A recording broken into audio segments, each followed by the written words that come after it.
J'avais une réflexion que je voulais partager avec vous là. Vous avez remarqué que dans le calendrier, on dit bien septembre, mais c'est le 9e mois. Alors que dans septembre, il y a 7.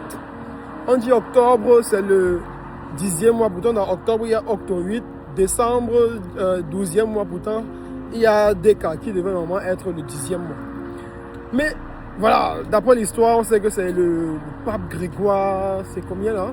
Pape Grégoire XIII au 16e siècle, si j'ai bonne mémoire. Voilà, qui fait une réforme d'un ancien calendrier romain et tout. Vous connaissez le truc quoi, Jules César et tout, machin. J'ai quand même remarqué que beaucoup de gens qui font de la numérologie utilisent cette façon de compter le temps là pour faire des calculs avec les dates de naissance des gens et tout ça. Mais est-ce que ce n'est pas faussé à la base?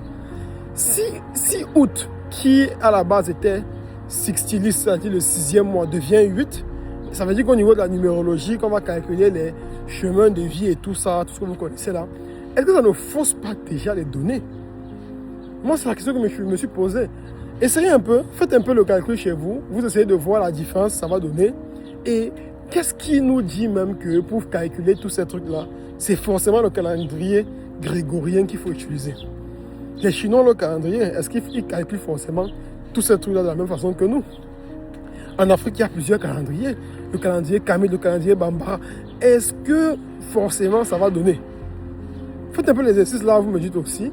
Et personnellement, quand j'utilise le calendrier grégorien pour calculer ces affaires de chemin, de vie et tout ça, en utilisant la version logique qui dit que voilà, septembre c'est le 7e mois, ça va me donner plus de correspondance avec ma personnalité.